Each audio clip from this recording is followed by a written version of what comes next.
Hello, hello. This is Eleanor R., and I am back to share more insight into the world of freelance modeling. So I've been asked to share some of my modeling milestones, and today I want to talk a little bit about getting published. Getting published was a huge goal of mine, and it took me several years to build up to the point where I felt like I was ready to pursue that step.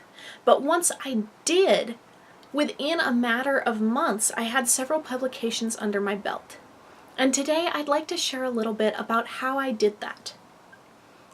Now, a big thing to keep in mind with publications is unless these are extremely high-level publications, for the most part, the magazines do not pay for what they publish, for the content.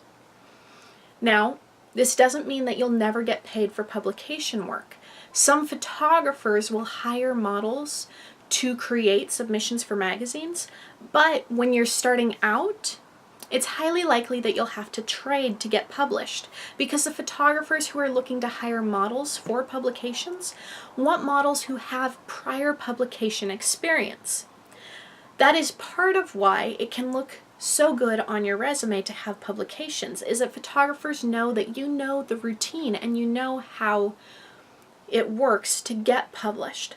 But at the same time, being published also looks good on your resume because it adds to your expert status, which is huge. The more you look like an expert, the more people are going to consider you an expert, and the more they want to hire you, the more they look up to you, the more they think about you. Being published is a great way to get visibility and to boost your resume. So, some things you need to consider. One of the biggest things that prevents people from getting published is releasing the images before they're accepted or before they're published.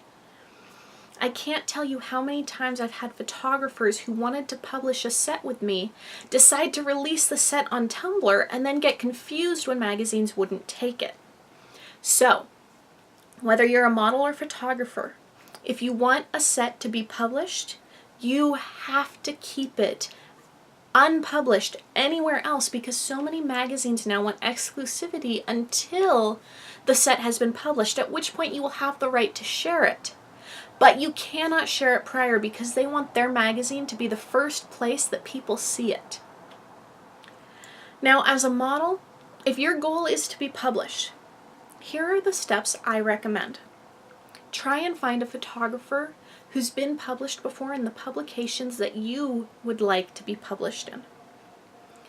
If you're in an area like the Bay Area where I am, this might be more easy than if you're in a relatively rural area.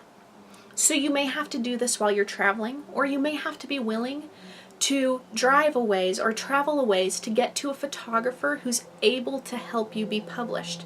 That doesn't mean you can't be published with somebody who's never been published before, but if it's your first time, it's better to work on it with somebody who has experience and knows the routine. So I do recommend that if you have access to it, find a photographer who's willing to trade, who has been published and knows how to get published, knows the submission process, knows the magazines, knows the drill. So you're going to have to come up with a concept. And this is going to be very reliant on what magazines you want to submit to. Many magazines have schedules of what they want to publish and themes to each publication. So you'll want to look on their websites and see when their submission deadlines are and what the theme is for each deadline. So it doesn't matter how gorgeous your set is. If it's a fall-themed set and you're submitting it to a magazine that currently wants spring-themed submissions.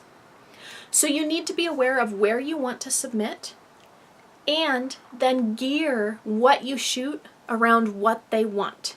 If they don't have themed sets and just have a general theme for the magazine, you need to make sure that what you shoot reflects that content, that it is geared for this magazine, so that when they see it, they'll know that it will fit in clearly and work with what they like to publish. I highly recommend trying to get a team on board. If you have makeup and hair and wardrobe involved, it's going to be much easier to get published than if you're doing all the styling yourself. Other than that, just do your research. It's going to really vary per each magazine, each publication. What you need to do to create a publication-worthy set is going to be reliant on what you want published. But again, let's go over things. Try and find somebody who knows what they're doing. If you can't, make sure that the photographer you're working with knows how publication works and is willing to go through the process. It is more effort to create a set and edit a set for a magazine than for general submission and portfolio use. So you really want to make sure that the photographer is on board and knows what they're in for. Make sure you know ahead of time what publications you're shooting for and plan a set. Don't just do it spur of the moment, and don't just throw something together and assume it'll be enough. You might get published that way, but your odds are much higher if you really do your research and plan what you're doing. Publication is wonderful. It's some of my most proudest moments as a model, getting my cover especially.